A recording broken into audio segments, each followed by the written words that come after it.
Amigos, bienvenidos a otra emisión más de Frontera Tierra Adentro. Estamos transmitiendo totalmente en vivo a través de la plataforma de Facebook Live. Para aquellos que nos están siguiendo, chequen ahí Facebook Live de Dragón Estéreo. Y ahí estamos saludando desde San Miguel de Allende, Guanajuato, cuando son ahora en este momento. Tenemos que son las 2:23. Gracias por la paciencia a los que nos estuvieron esperando para esta transmisión que estamos haciendo con nuestro queridísimo, admirado, talentosísimo mexicano, hoy radicado en Mérida, Fernando Sarvide. Qué gusto tenerte a la distancia, pero aquí cercanos, estimadísimo Fernando, casi 40 años de que nos conocemos. Te mando, antes que nada, un saludo muy apreciable y con un gran abrazo. Igualmente, Arturo, pues muchas gracias por invitarme. Y no son casi 40, son 46 años. Cuando éramos jóvenes. Sí. Sí, bueno, yo hacía cuentas, pues sí, que pues, yo hacía cuentas por ahí 79. 79. Ok. En fin, ya tenemos algunos ayeres, estimadísimo Fernando. Nos conocimos, quiero comentarles que nos conocimos en Querétaro, un Querétaro muy diferente. No llegaba ni al 500,000 de habitantes, creo, en aquella época, este Querétaro. Y vamos a comenzar así, Fernando. Cuéntanos, antes de tu llegada a Querétaro, cuéntanos qué te movía, qué te motivaba desde tu tierna infancia, luego tu adolescencia, juventud, etcétera, y qué te fue moviendo a esa esencia de lo que eres hoy. Déjame describirte desde mi perspectiva, artista de la vida, además, eres además un gran diseñador. Esto te ha llevado de alguna manera, con tu esencia, a que trabajes por la colectividad, trabajes por las cuestiones sociales, y lo has hecho además concretamente, no nada más de pico, ¿no? Y al final del día, pues también has resultado ser un gran empresario, un empresario exitoso. Tu empresa de este arte objeto, que es el diseño en madera de estas maderas ensambladas para crear el arte con emotividad, con transmisión, etcétera. Pero bueno, todo empezó con una esencia. Eras niño, fuiste adolescente, joven, en fin, cuéntanos de tus inicios, estimado Fernando. Mira, yo nací en Ciudad de México hace muchos años. Ya tengo 70. Nací por ahí del 55, cuando la Ciudad de México era otra cosa. Y desde que nací soy hiperactivo. Sigo siéndolo todavía. Entonces mis papás ya no sabían qué hacer conmigo por ahí de los 10 años, porque pues inventaba muchas cosas en la casa. Y en ese entonces se estilaba que los papás tenían como guías espirituales. Vivíamos enfrente de una iglesia. Entonces, mi papá, consultando con su guía espiritual, que era el padre Escontría, curiosamente fundador de los Scouts en México, le platicó que ya no sabía qué hacer conmigo y le dijo, pues mételos a los Scouts para que ahí liberen toda su energía. Y yo como que no quería, porque había que usar pantalón corto y me parecía que raro, en fin, esas cosas que uno tiene de niño, ¿no? Estábamos ya en los 60s. En los 65, digamos, ¿no? ¿Y en qué colonia, de una vez para ser más precisos? En la colonia Verónica Ansúrez, que es por donde está la torre de Pemex, más o menos, en esa zona, ¿no? Cuando la vida todavía en las colonias era que jugabas bote pateado, que escondidillas, que jugabas en la calle, que andabas en la bicicleta solo, ¿no? Era otro era un paraíso. No nada más otra ciudad, sino otro México también, ¿no? Entonces yo entré a los Scouts y previo a los Scouts yo en la escuela era como bastante tímido, y tenía el problema de que no me gustaba el fútbol. Y entonces, si no te gustaba, era una escuela de puros hombres, entonces si no te gustaba el fútbol, quedabas como marginado del grupo. Pero entonces yo, como se me ocurrió que la manera de compensar eso era volverme campeón de valero y de canicas. Y entonces ya nadie se metía conmigo porque nadie me ganaba en esas dos cosas, ¿no? pero siempre fui como perfil bajo, como medio tímido, pero cuando entré a los Scouts como que florecí, o sea, me cambió la vida. Ahí descubrieron los que me vieron de chico que tenía algunas cualidades de liderazgo, y entonces me metieron a hacer cosas que para mí me quedaban grandes, pero me obligó como a ir avanzando. Y una de las cosas es que como que me gusta esto de la congruencia. Si dices que eres una cosa, pues tienes que demostrarlo. Y entonces había un lema de los Scouts que es como servir, ¿no? Servir a los demás. Y yo pues me lo tomé muy en serio, muy, muy en serio. Y, Enseñanzas de Baden-Powell, que y fíjate qué interesante porque yo lo veo desde acá, Fernando, en tu vida, toda ella, al final del día, pues has sido congruente con tu esencia al final del día. Y fíjate cómo vamos trascendiendo a través del ejemplo. Baden-Powell se murió hace mucho, pero bueno, qué legado ha dejado, ¿no?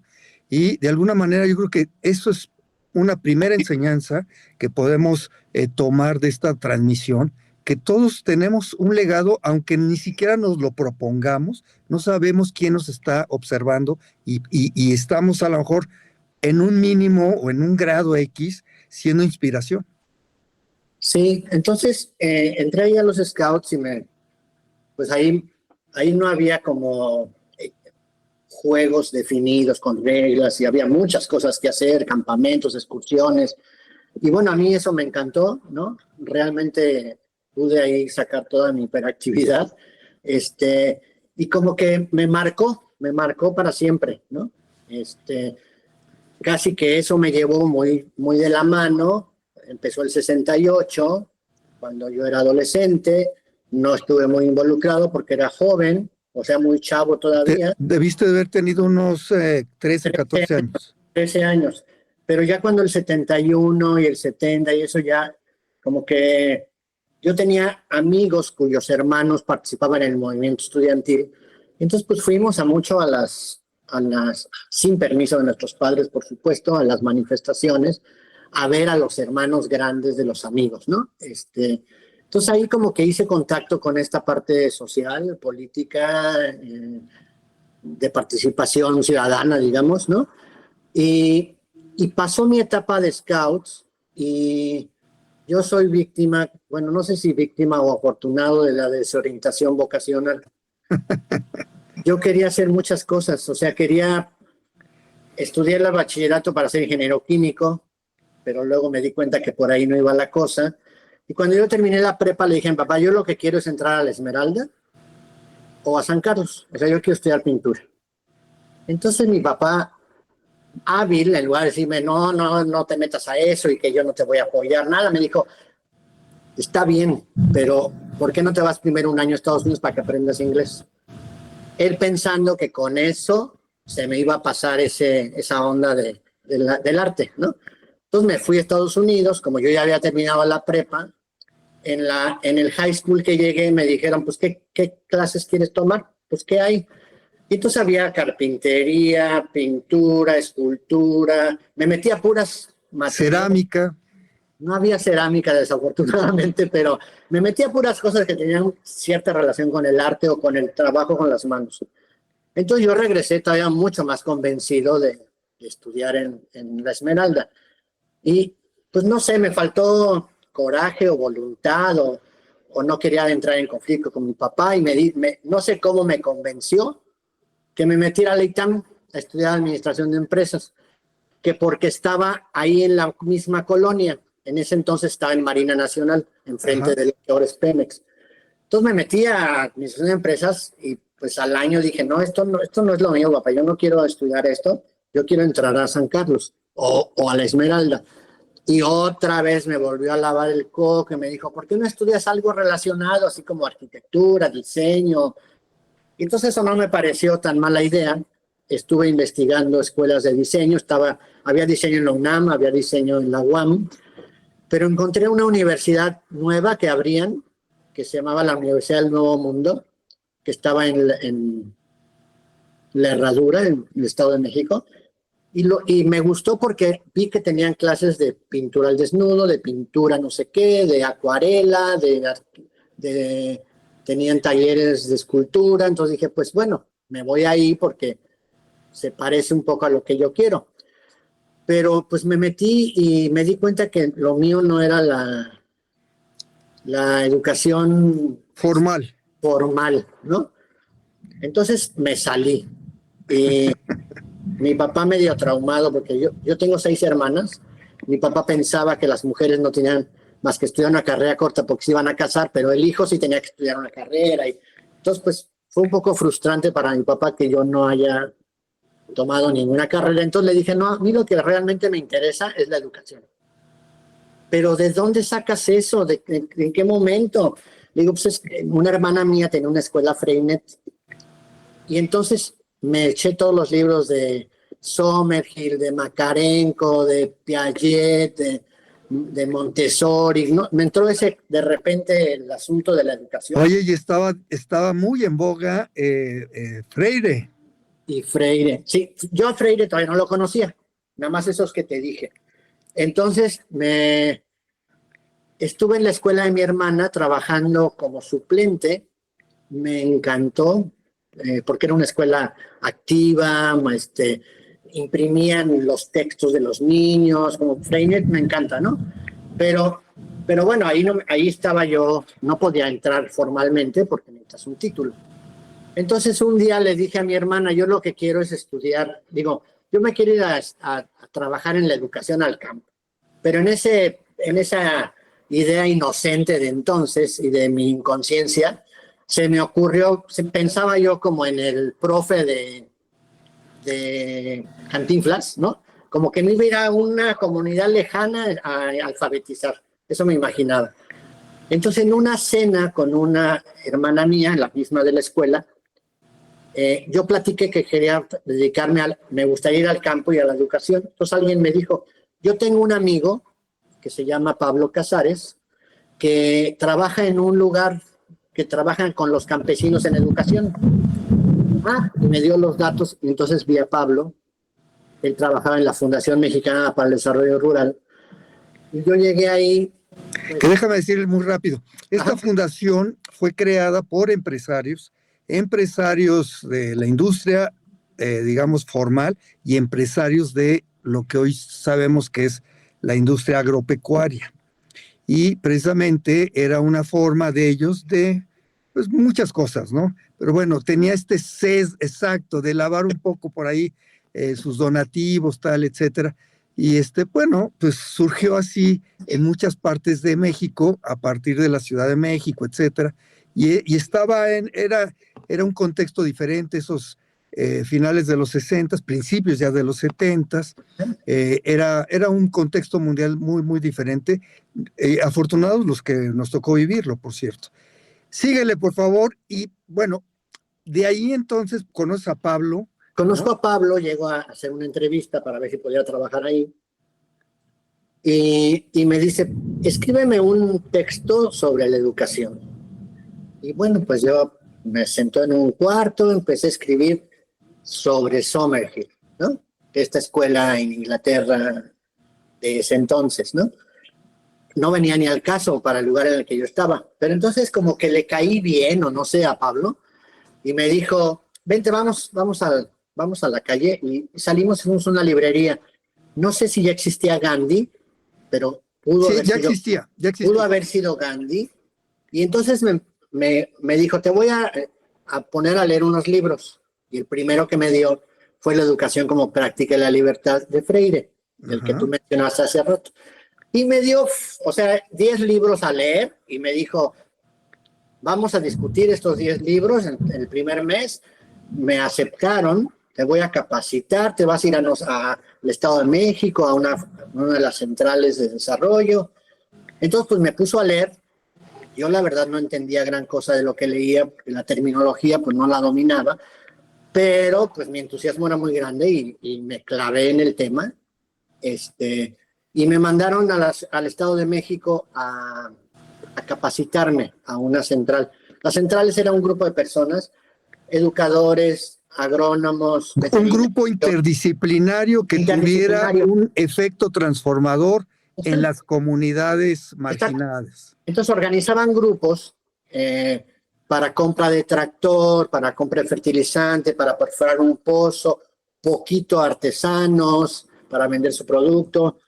Entonces yo llegué a capacitarme, me mandaron, pues como me iban a mandar a crear una nueva, me dijo el gerente de ahí, tienes que aprenderlo de todos.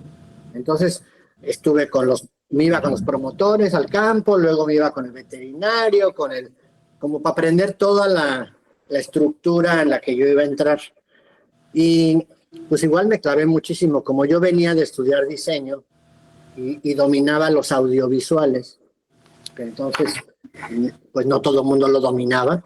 Entonces un día me dijo el gerente, pues le dije, ya estoy listo para armar grupos. ¿Cómo? Pues ¿dónde quieres que dame una zona donde no haya grupos o donde tú quieras que haya grupos y me lanzo para ver si ya aprendí? Me dijo, pues hay una zona por ahí, cerca de Valle de Bravo, ahorita se me olvidó el nombre. Villa Victoria. Villa Victoria. En Villa Victoria no tenemos ningún grupo y sería bueno que fueras. Entonces, Un pues lugar precioso, por cierto. Sí, yo me fui, ahí llegué pues dije voy a ir a la presidencia municipal, me mandaron con el secretario del ayuntamiento y le dije pues yo trabajo en una fundación que organiza grupos para tractor, para esto, para el otro, y es importante la organización, la educación. Le eché un choro ahí y me dijo pues si quiere le organizo una reunión con los campesinos, con los ejidatarios para la semana que entra. Le digo, nada más que yo necesito un lugar donde pueda oscurecerse porque voy a pasar un audiovisual mismo que había hecho previo, pues para lograr tener grupos, ¿no? Total, ya me dijo que fuera tal día, se hizo en la tarde, precisamente para que no se metiera la luz. Y bueno, el resultado fue que armé 12 grupos. Esa fundación tenía como 10 años y tenía 50 grupos. Entonces yo así de la nada organicé 10 grupos, regresé y le dije, ya estuvo, me llevé a un promotor porque él iba a dar seguimiento, yo me iba a ir de ahí, ¿no? Y me dijo, pues, ¿qué hiciste? Entonces ya le expliqué. Me dijo, oye, ayúdame, porque tengo una junta de consejo con los empresarios para conseguir donativos, ¿por qué no me haces un audiovisual para conseguir fondos? Entonces, pues hice el audiovisual y, o sea, recabó un chorro de dinero ese día, me acuerdo. Total, Eres la estrella de fundación. Me volví mano derecha del director de la central más grande de la fundación, que estaba en Toluca. Y entonces a él le dieron una beca en Holanda y me dijo, necesito que me suplas un año. Le digo, ¿cómo te voy a suplir si yo llegué aquí hace 3 meses a capacitarme y me han enseñado todos, ahora cómo voy a ser yo de repente el jefe? No tiene lógica eso. No, que sí puedes. Le dije, bueno, con una condición. Primero que el grupo esté de acuerdo. Y como yo venía de esta onda de los scouts, del trabajo en equipo, bla, bla, bla, lo tenía muy arraigado, le dije, pues si el grupo quiere y me apoya y entre todos sacamos adelante el asunto, sí le entro.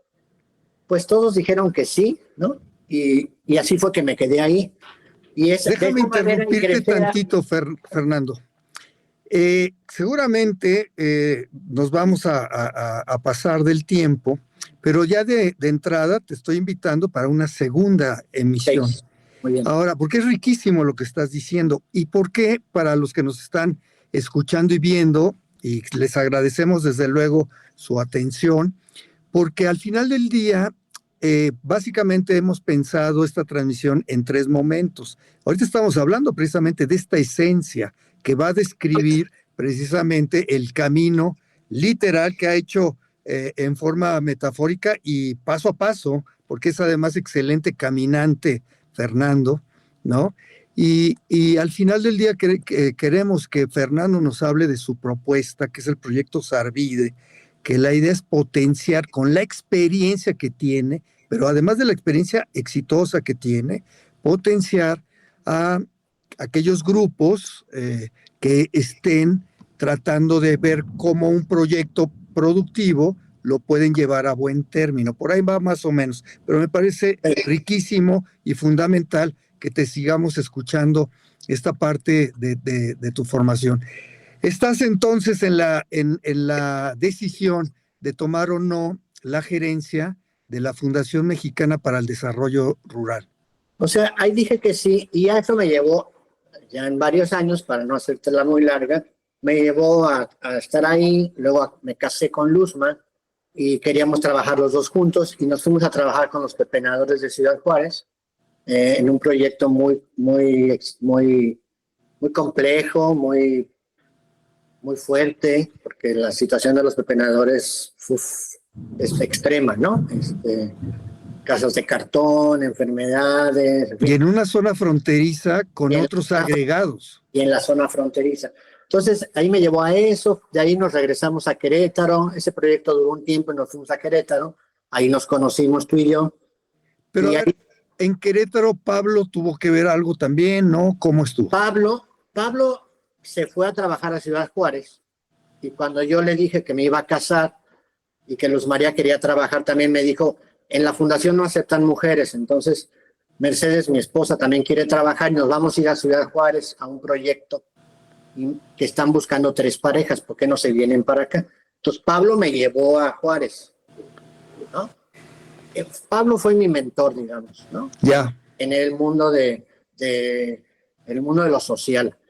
Entonces, de Juárez nos tuvimos una experiencia no tan buena a nivel de equipo y tomamos la decisión de que era mejor ser independientes económicamente, ya no depender de fundaciones, tener un negocio que nos diera para vivir y que el tiempo que nos sobrara y lo que le echábamos a andar, tuviéramos una participación o social o política, o ya cada quien decidiría o lo decidiríamos como grupo.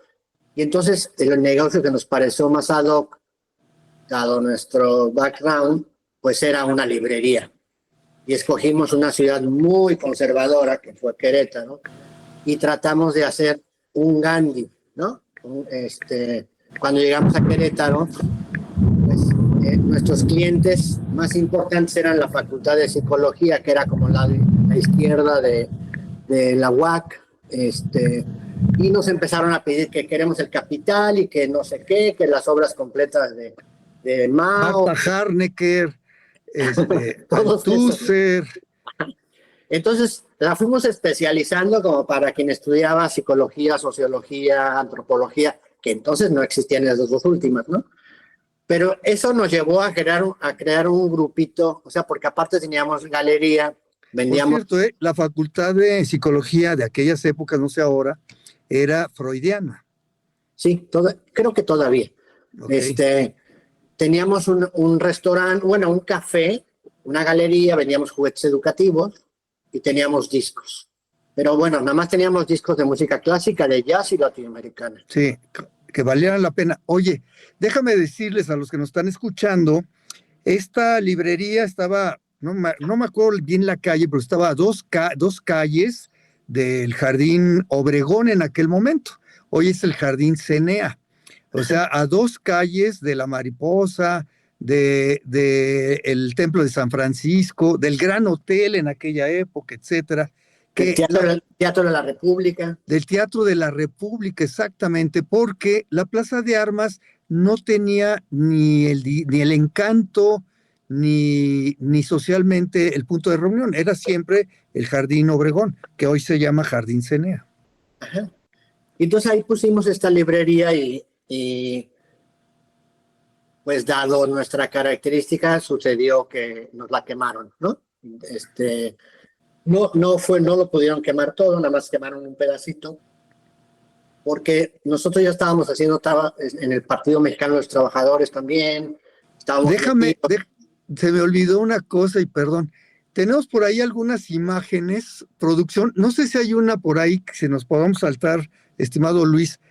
Aquí tenemos a Fernando Sarvide en vivo y en color. Esa época. Ese es reciente, es más, es de sus trabajos recientes, que es maravilloso para adelantar a dónde vamos a llegar con todo esto.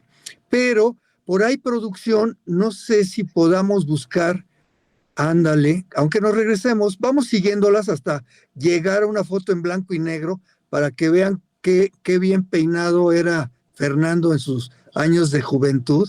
Esa es magnífica esfera, es una esfera de madera ensamblada, ¿no? Aquí tenemos una Catrina fumadora, muy interesante. Pues obviamente, ahí tenemos una ceiba sagrada, ¿no? Muy inspirada en lo maya. Igual este diseño súper prehispánico, bien interesante. El arte es increíble, querido Fernando. Bueno, esto que me dicen de este jaguar con tocado muy teotihuacano, me parece a mí, ¿no? Bueno, de la época en que nos conocimos Fernando y yo, ahí se cruzaban en Querétaro en aquellas épocas. Seguimos a la siguiente, por favor. Aquí ya es contemporánea, sigue siendo un excelente caminador. Nos va a platicar en algún momento, no sé si en esta emisión o en otra, de su paso por el Camino de Santiago allá en el norte de España. Seguimos a la siguiente, por favor. Pero se entrenó obviamente en la Riviera Maya. Vamos a pasar a la siguiente. A la siguiente, por favor. Ese no es trabajo tuyo, pero bueno, se ve padre la foto. El sargazo, quiero empezar, ahí nos detenemos. Este era nuestro Fernando de la época de Querétaro, más o menos. ¿Estoy en lo correcto, Fernando? Correcto, sí, es exactamente en la época de Querétaro. Síguele contando, síguenos contando y nos vamos a regresar un poco. De ahí ya, estando ya en Querétaro. Oye, muchos dirían, pues cómo no se las iban a quemar. Sí, ¿verdad? Querían poner una peluquería, man. Vamos a regresar a 3 imágenes anteriores, por favor, producción. Gracias. Regresamos a 2 imágenes anteriores. Una anterior, por favor. Otra anterior. ¿Dónde está el dinosaurio, quizá? O las figuras prehispánicas. Ahí la dejamos. Seguimos, ya que estamos hablando del Pleistoceno. Sí, ¿verdad? Bueno, de ahí de Querétaro, cuando terminó la experiencia de sociedad con Pablo y todo, estábamos buscando volver a regresar al trabajar con comunidades. Y no, eso nos llevó a San José Iturbide. Pero allí ya habían tenido un bebé. Sí, nació Bernardo, mi hijo mayor, que está cercano a los 50 ya. Para que yo le decía Bernardo, porque era parecidísimo a ti. Y nos fuimos a trabajar a San José Iturbide en un proyecto educativo, ahora sí, en una escuela no formal, pero en una escuela donde iban sobre todo mujeres campesinas de los alrededores, iban a un internado una semana al mes. Y las otras 3 semanas la escuela y la gente que trabajábamos en la escuela íbamos a las comunidades, si aquí veíamos cómo se hacía una hortaliza, las otras 3 semanas íbamos a hacer hortalizas en las casas. Si veíamos crianza de pollo, lo que sea, luego íbamos a eso. Como que formamos chavas líderes, porque eran casi todas ellas, ahora a distancia, las hemos vuelto a ver, casi todas ellas han sido delegadas de su comunidad y tienen proyectos, como que quedaron muy comprometidas con su comunidad, ¿no? Entonces, ahí estuvimos muchos años, 5 años trabajando en eso. Y ya cuando ese proyecto terminó, no nos queríamos ir de San José. ¿Me dejas hacer otra pausa, por favor, Fernando? Lo pasamos muy rápido, pero en Querétaro, ahí estamos bien, de imágenes. En Querétaro, en aquellas épocas, 78, quizá, algo así. Imagínense, con esto que nos ha contado Fernando, y recuerdo que vivía en la colonia militar, además, o sea, era realmente no solamente contracultura, sino contra el sistema establecido, ¿no? Por cierto, una casa hermosísima, llena de memorias de otros tiempos que ni siquiera eran de ustedes. Recuerdo por ahí un órgano de fuelle también que tenían en su casa, entre otras muchas cosas, y ahí nos conocimos. Incluso llegué a tener posada de parte de Luzma y de ti, cosa que agradezco hasta la fecha. Y bueno, estaba Carlos Peraza, que hoy es el gurú de los quesos artesanales de cabra, ¿no? Carlos también estaba por aquellas épocas. Él estuvo, creo, en fundación, ¿no? También un tiempo. No me acuerdo bien. No sé, fíjate, no tampoco Bueno, recuerdo. en fin, pero estaba Carlos con su proyecto también autónomo de hacer un rancho, La Serpentina, alejado de la ciudad. Hoy ya se lo comió toda la expansión que ha tenido Querétaro hacia la zona de Jesús María, de Chichimequillas, etcétera.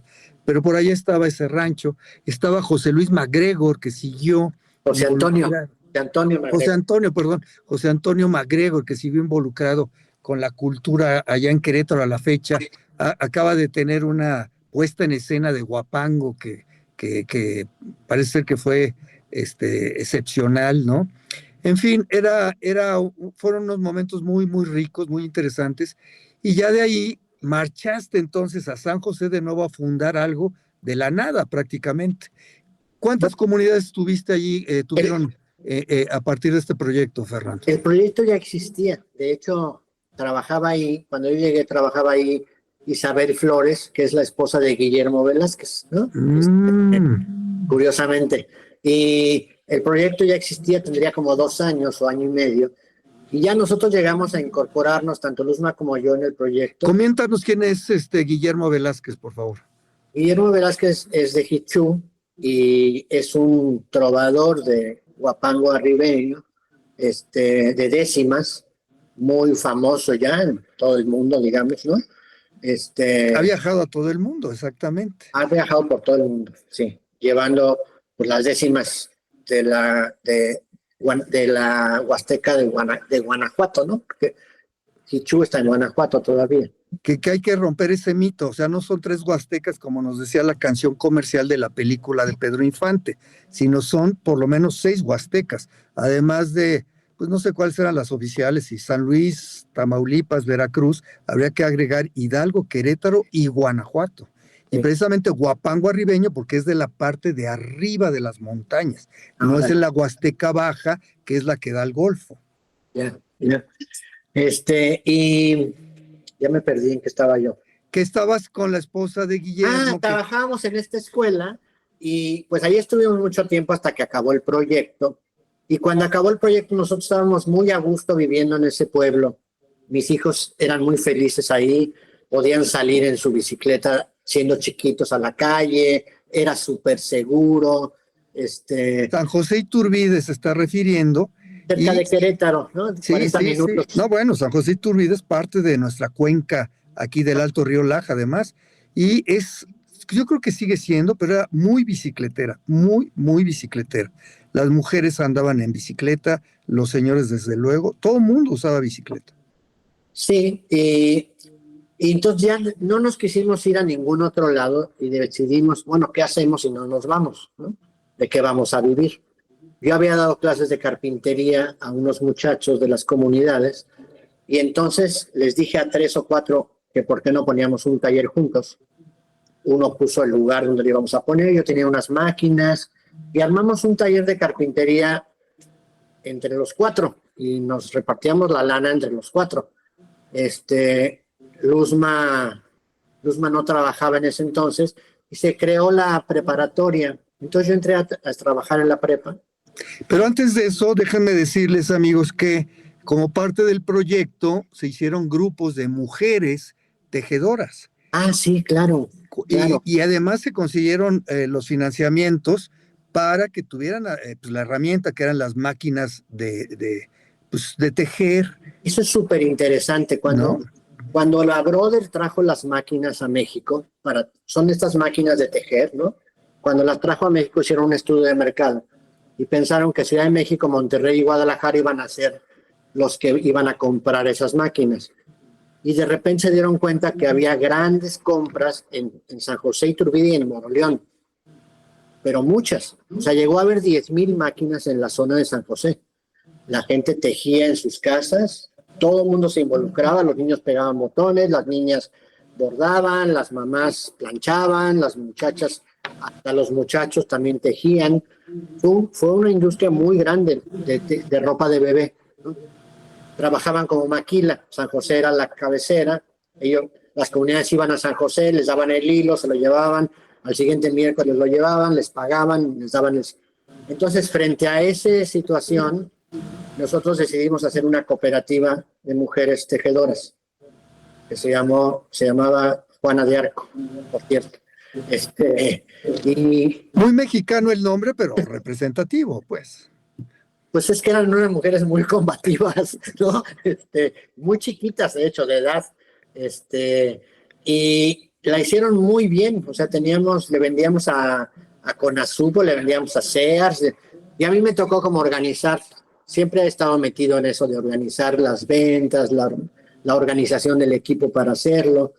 Y pues la cooperativa llegó a tener como 60, 70 personas, ¿no? Fantástico. Estaban como en 10 comunidades, ¿no? De hecho, se hicieron secciones por comunidad. O sea, fue un proyecto bien padre. Y también tenían una cooperativa de consumo. Dado que íbamos a Conasupo a entregar, traíamos cosas de Conasupo. Porque en las comunidades todo es muy caro, o era en ese entonces, ¿no? Al doble de lo que cuesta en Ciudad de México. Sigue siendo, pues porque no hay todavía la entrega de todos los insumos. Entonces traíamos de Conasupo y ellas mismas tenían una cooperativa de consumo, ¿no? Entonces, cuando terminó, o sea, cuando eso no terminó del todo, eso siguió, pero nosotros ya no estábamos ahí. Y yo tenía unas máquinas y alguna Navidad en mi casa dijeron que ya no había que comprar los regalos, que había que hacerlos. Y los únicos que se tomaron en serio eso realmente fuimos Luzma y yo. Entonces yo tenía una máquina para hacer rompecabezas. Dije, pues voy a hacerle rompecabezas a los niños, a los sobrinos, y voy a hacer unos mueblecitos para cartas y todo para los adultos. De madera. De madera, y así nació el taller de los rompecabezas, ¿no? ¿Sigo? Síguele, va fascinante. Nada, estaba viendo ya el tiempo, pero está padrísima la narración de toda esta experiencia de vida que te va a fundamentar muchísimo la propuesta del proyecto, obviamente.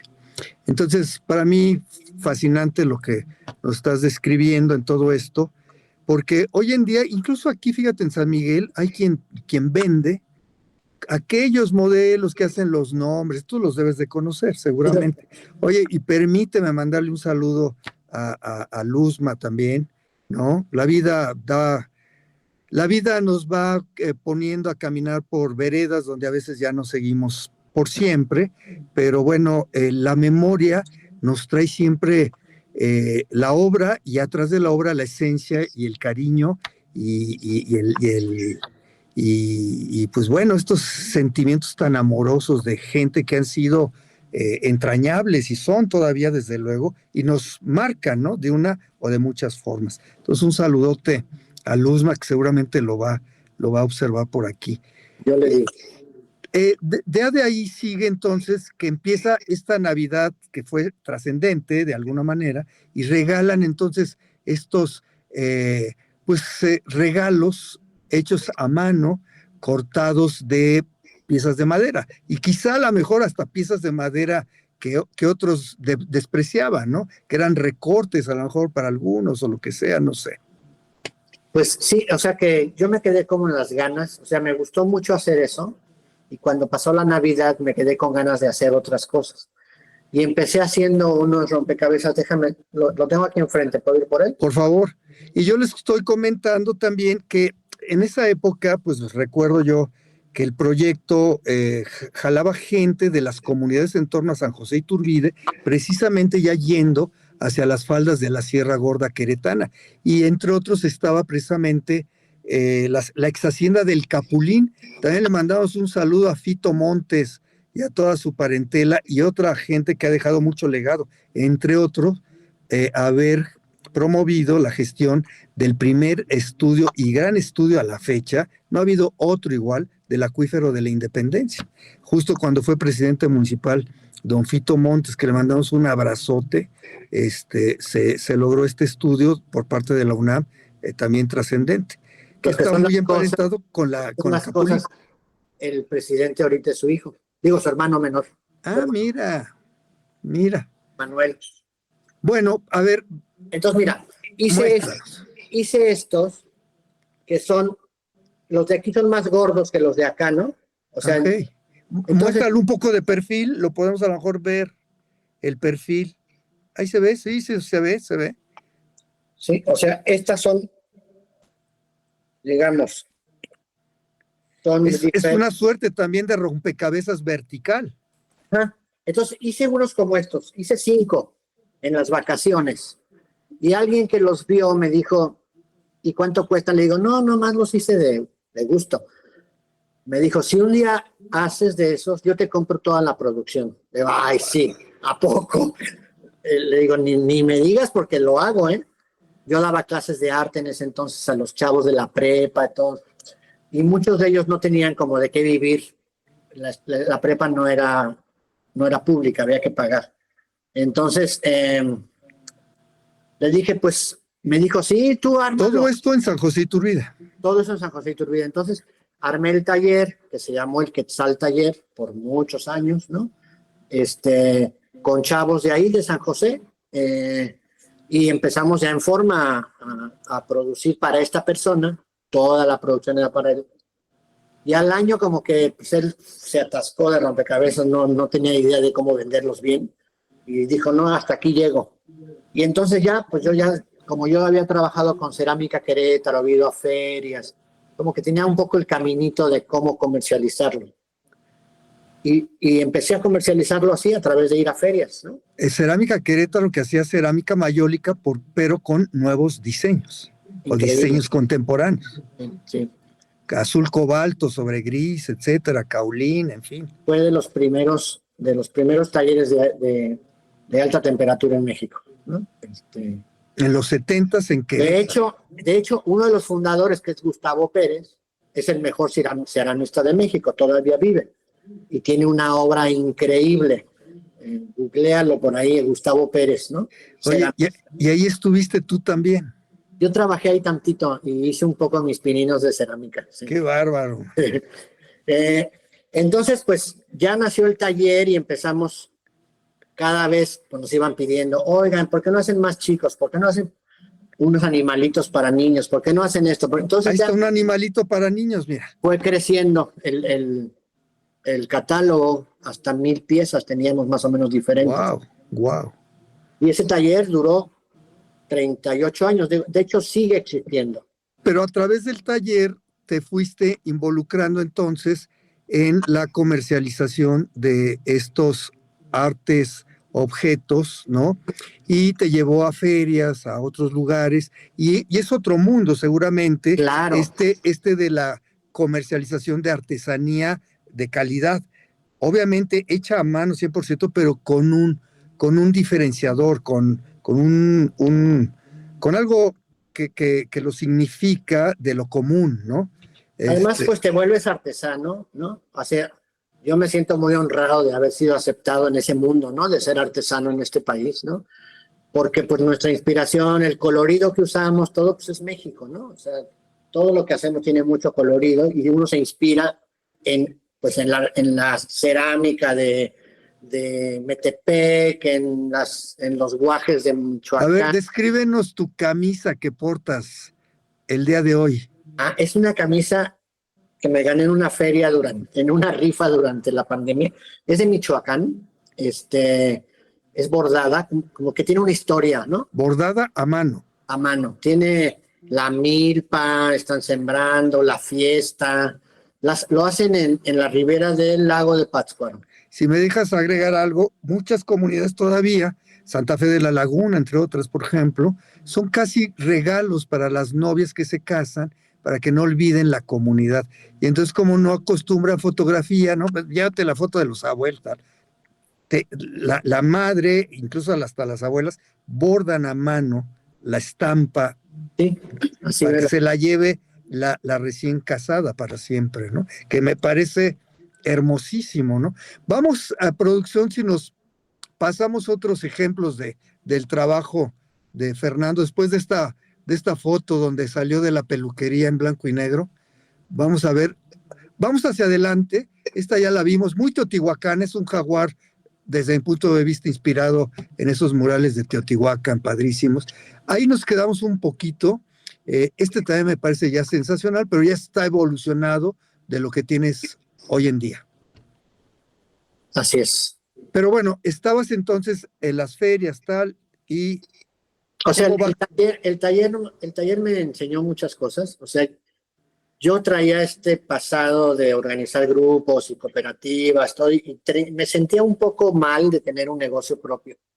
Como que me generaba un poco no, la palabra no es culpa, pero como que no debía yo Un hacer eso, conflicto. un conflicto, ¿no? Entonces, en una etapa del taller lo organicé, lo volvimos una integradora. Entonces, como que di en propiedad a los trabajadores el taller, lo hicimos en conjunto. Yo me quedé con la administración, con el diseño y con las ventas, ¿no? Armamos una red de distribuidores que también se integraron a este equipo. O sea, A la integradora. La integradora son varios ajá, negocios de la administración de un negocio general. fue una etapa muy bonita porque nos reuníamos en las reuniones que teníamos, estaban los carpinteros, las pintoras, los distribuidores que eran de otro, ni siquiera eran de San José, y, y estaban en plan de igualdad todos. Increíble, eso me encantó, esa experiencia me gustó. Una organización horizontal Totalmente horizontal. que tenía diseño producido Ajá. para generar riqueza que se distribuía equitativamente, que de acuerdo a la integradora y a los reglamentos internos, y pues con acuerdo se entiende de todos los que participaban. Sí, así fue. Y pues ese taller pues duró mucho tiempo, luego yo ya me separé de Luzma, me fui a vivir a Querétaro de nuevo y reempecé otro taller en Querétaro, ¿no? Se quedó el taller de San José y yo empecé uno en Querétaro. Y pues ahí empezó como otra etapa de mi vida, ¿no? Oye, y casi empezó otro siglo. Sí, porque fue en el 99, exacto, exactamente. Ya para entonces ya habían nacido Leonardo y Fernando, mis otros dos hijos, en total son tres, que siempre vivieron en el taller y haciendo espadas, haciendo cosas, y pues el resultado es que uno hace muebles, otro es museógrafo y arquitecto, y otro es diseñador industrial y trabaja con la madera también. O sea, los tres de alguna manera se clavaron en el mundo del diseño también. Astillas remodeladas del taller. Sí, ya mucho mejor que uno, ¿no? Fernando es como la versión mejorada, como dicen 2.0, ¿no? Sí. No, ya andan en el 4.0 ahorita. Sí, sí, ahora ahí en Querétaro hacen los altares de muertos monumentales que ponen en el tiempo de muertos, ahí en la Plaza de Armas. Oye, y déjame nada más presumirles, y tú me aumentas esta presunción que es en buena lid y es muy necesaria. Además de que ahorita nos describas todo este diseño de arte objeto que se pone en las Navidades, decir que nos tocó también otros paisajes, ¿no? El paisaje de San José con el Zamorano, con las faldas del Zamorano ahí a un lado, en aquellas épocas era magnífico, magnífico, magnífico. Ha cambiado un poquito ahora con todos los parques industriales y tal. Y Querétaro, pues bueno, nos tocó gozar la parte de la Cañada, nos tocó gozar la parte de Hércules también, ¿no? Que ya se ha transformado, sigue siendo interesante y tal, pero nos tocó realmente unos momentos espectaculares de todas estas regiones, el camino hacia Saldarriaga, cuando íbamos allá a visitar a Carlos Peraza a la Serpentina, ¿no? Allá, ¿cómo se llama el pueblo? Ya se me fue hasta el nombre, en fin. Y a partir de todo esto se va creando sentido de identidad y sentido de pertenencia, que es algo que todavía tenemos aquí en esta parte del centro del país. No sé allá en Mérida cómo anden en eso, pero aquí no hay tanto como diferencia entre esos pasados clasistas y tal. En teoría, en teoría. Pero a lo que voy es que aquí hay mucho todavía sentido de identidad y pertenencia y brota, ¿no? Y entonces platícanos de lo que hace tu hijo en Navidad para la comunidad de Querétaro. Pues, o sea, sobre todo lo hace, bueno, en Navidad luego adornan la ciudad y eso, pero lo que me gusta de lo que él hace es lo del Día de Muertos, ¿no? Los altares monumentales de Día de Muertos. Ya van muchos años que le toca hacerlos para el gobierno y por muchos años afuera en Plaza de Armas, en la Alameda, adentro del Palacio de Gobierno. Este, la verdad, muy bonito. Si hubiera mandado una foto de ellos, pero ya se me olvidó, ¿no? Lo vamos a tener en la siguiente emisión, Fernando. Ok. Era de 3 partes la emisión y todavía vamos en la primera. Uy, vamos a aburrir a la gente. Yo ya estoy cabeceando, pero espero que los que te están escuchando no. Oye, comienza el siglo y ¿cómo comienza para ti? Pues reiniciando la vida, ¿no? O sea, te separas y te desarraigas de San José, empiezas otra vez. Ya había vivido en Querétaro, pero pues era vuelta a empezar, ¿no? Llegué al centro, a vivir otra vez al centro, lo cual estuvo increíble. Y pues después de un par de años como del duelo y lo que sea, reinicié otra vez trabajar el taller, ¿no? Ahí en Querétaro. Y pues volvió a crecer, o sea, volvió a crecer hasta que tuvimos 40 y tantas personas, ¿no? Luego Luzma se fue a vivir a Querétaro y regresó al taller años después. Y hasta hace 2 años estuvimos juntos en el taller, ya separados, digamos, pero siempre o sea, trabajamos toda la vida juntos, en todos los proyectos siempre, hasta ahora. Y pues ya desde que llegué a Querétaro, no sé si sea momento de decirte, y desde San José empecé a caminar, ¿no? Eso, allá íbamos, fíjate, nos quedan 9 minutos. Cuéntanos lo que ha significado la caminata para una persona que ya pasó 4 pisos, entra al 5.º piso a lo mejor, se está siempre reinventando y estar con uno mismo haciendo además una actividad para el propio cuerpo, que es interesantísimo, nos llena de muchos momentos con nosotros mismos y a partir de esto, pues no sé, tus reflexiones en las caminatas, que por cierto has compartido unas padrísimas en tus redes. Cuéntanos cómo empieza esto de la caminata, de las caminadas, pero no solamente en distancia, sino en paisajes, ¿no? Pues en realidad empecé a caminar en San José. Salía yo como caminando de San José al Capulín, por las comunidades. Dejé de ir por las comunidades porque tuve 3 o 4 experiencias muy malas con los perros, ¿no? Nunca me mordieron, pero estuvieron a punto muchas veces. Entonces, pero sí caminaba, no sé, 10 kilómetros de ida y vuelta, y cuando fumaba 3 cajetillas, luego dejé de fumar. Cuando camino, quiero caminar 1000 kilómetros, o sea, siempre me voy a los extremos, ¿no? Por eso nunca me he metido a las drogas, porque hubiera acabado en un centro de rehabilitación. Sí, obsesivo con el tema. Entonces empecé a caminar y caminar, y luego traté de correr, pero no, o sea, como que uno descubre qué es lo que le gusta a uno, ¿no? Estuve corriendo un tiempo, pero luego regresé a caminar.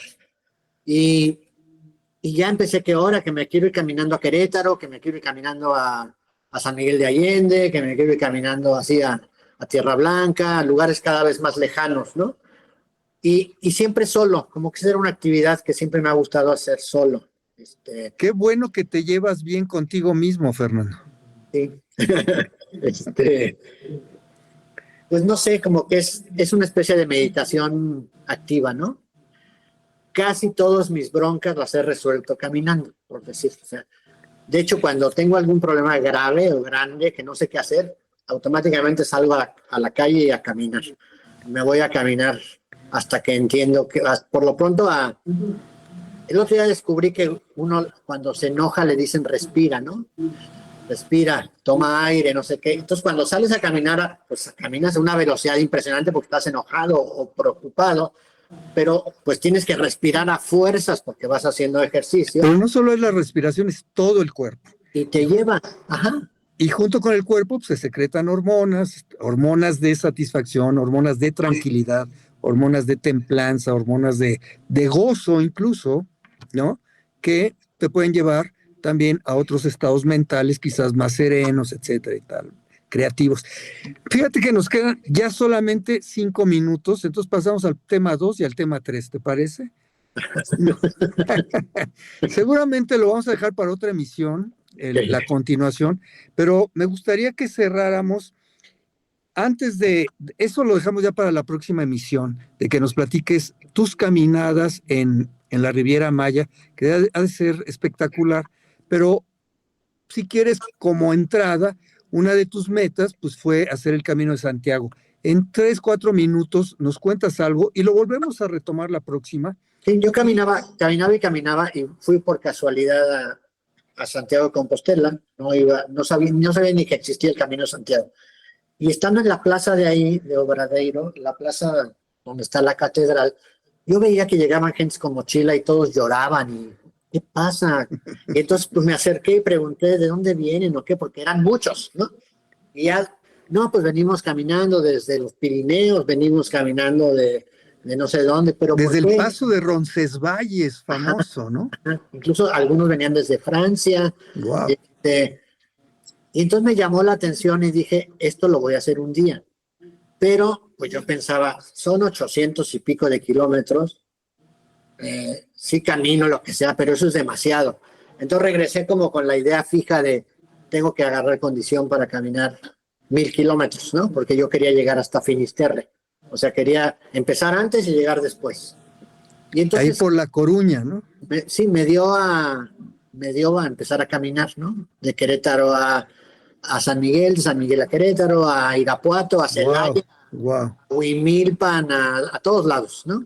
El caminante. Me volví caminante, obsesivo. Oye, y sin direccionales. Ahora, se podía caminar. Yo recuerdo haber caminado de Irapuato a Querétaro, empezando a las 12 de la noche en Irapuato, hasta las 8 de la noche. Oye, es turismo de aventura, mi Fer. Ya no podrías hacer eso por ahí por la carretera, es súper riesgoso, ¿no? Ya no lo puedes hacer. Todavía lo pude hacer hace muchos años. Y eso te llevó al Camino Santiago. Fíjate que se nos agotó el tiempo, cosa rara, ¿no? Tú que eres poco platicador, que eres tímido, se te nota, ¿no? Todavía. Y tu conversación súper agradable, Fer. Qué gustazo. Seguramente nos ponemos de acuerdo y tendremos otra. Tenemos ahí de fondo este multifamiliar que nos parece sensacional. Se ve un poco tímido los colores, ¿no? Además los fuchsias, los azules cobalto, los plumbago que tienes por ahí puestos. En fin, qué maravilla. Me recuerda obviamente muchas zonas de Guanajuato, del mismo San Miguel, en fin. Son los patrones de Guanajuato, precisamente. Sí, ¿verdad? Pero antes de llegar allá, y ya para despedir, platícanos dónde te pueden seguir la gente que esté interesada en todo esto. Sé que ya tu proyecto, Sarvide, por cierto, tiene diseño, pues ni más ni menos que de ti mismo, ¿no? Que me parece también sensacional. Platícanos ya nada más redondeando, dónde te podemos localizar y cómo fue este diseño. Ya luego nos platicarás del proyecto, pero el diseño del proyecto así en síntesis, al final del día, un logo, pues es la síntesis del proyecto, ¿no? Sí. ¿Cómo llegas a eso? Te lo voy a poner fácil en 15 segundos, que te puedes extender a 3, 4 minutos más. Pues, o sea, hace unos años iba a cumplir 70 y dije, ahora que sigue en la vida, ¿no? Entonces, como que quería yo hacer un trabajo más personal ya no de taller, sino individual, más de yo expresarme, ¿no? Ya no dirigir equipos, sino hacerlo yo. Y entonces, como que quería usar mi nombre Sarvide. Y piense, también quería hacer cosas de la caminata, quería hacer cosas de organizar grupos. Entonces decidí ponerle como nombre Proyecto Sarvide, ¿no? Y mi nombre tiene origen vasco y quiere decir camino de espinas. Entonces las espinas, y ahora vivo en Mérida, ahora vivo acá en la península de Yucatán, y me encantan y admiro las ceibas, ¿no? Y las ceibas tienen espinas también, entonces escogí la ceiba como símbolo. como símbolo de este proyecto, ¿no? Y hay como 3 subproyectos, que es Proyecto Sarvide Caminando, Sarvide Creando y Sarvide Apoyando, ¿no? Son como 3 vertientes de un mismo proyecto que ya te platicaré con detenimiento, pero pues eso es mi proyecto de los 70 a los 80. Y aunque no veamos el logo ahora, pero lo van a ver si te buscan. ¿Dónde te pueden buscar en tus redes? Mira, creo que si te metes a Facebook, porque recién le cambié, tenía mi nombre, ya le puse Proyecto Sarvide. Si Ok, te metes a Facebook, pones Proyecto Sarvide con SIV, aparece, ¿no? ok. Este, Y aparece el logo, por cierto. Yo ya me metí, pero aparece el logo. aparece el logo y lo mismo en Instagram. Ahora estoy tratando de hacer cosas en redes sociales, estoy aprendiendo, entonces pronto estaré. Tengo en mente un canal de YouTube que no he usado, pero quiero empezar a relatar como cosas del camino, de la caminata en Spotify. Voy a hacer ¿cómo se llama? Podcast. Un podcast, ¿no? Son maravillosos tus relatos. Estoy empezando a pensarlo. Pues bueno, por ahí te buscamos, estimado Fer. Qué gusto, qué placer escucharte. Más que escucharte, híjole, yo iba rememorando muchas cosas, pero además de todo esto, eres una experiencia de vida muy creadora, muy creativa, con muchos frutos en tu caminar. Y pues mira, a veces aunque uno no se lo proponga, gente como tú, claro que son de inspiración en muchas formas. Para empezar, sabiendo que pues, eres una persona y como tal, pero es compleja, o sea, ni es de héroes ni es de villanos, sino simplemente de personas caminando, así, caminando por la vida, ¿no? A mí me da mucho gusto tener invitados como tú en estos programas, porque esa es la idea también, tratar de mostrarnos como personas que no sabemos cuándo ni por qué, pero a lo mejor podemos ser parte a lo mejor de algunos parteaguas de repente, o a lo mejor de tomar decisiones entre 3, 4 caminos, o qué sé yo, ¿no? Pero al final del día, lo más entrañable es que lo hago con mucho cariño, con gente que admiro mucho y que además les respeto, pero sobre todo les tengo gran cariño. Tú eres uno de ellos. Me da gusto conversar contigo como si estuviéramos apenas ayer, ahí en la famosa colonia militar atrás de Kellogg's, en Querétaro, para los que no sepan dónde queda eso. Y qué gusto darnos esta conversación en el inframundo que es tan creativo, mi estimado Fer. Cierra con algo en unos pequeños minutos. Oye, y me acuerdo, por ejemplo, también de las reuniones de canto nuevo que había ya en la colonia militar con José Antonio, bueno, una voz padrísima, habilidad para la guitarra, con Carmen también, ¿no? Con Adam, etcétera, ¿no? O sea, qué lujo rememorar todo esto como si fuera ayer apenas y con esa fidelidad, ¿no? Cierra, por favor, estimado Fer, y nos vemos seguramente en la siguiente parte de Proyecto Sarvide o de Fernando Sarvide aquí en Frontera Tierra Adentro. Pues cierro agradeciéndote la invitación.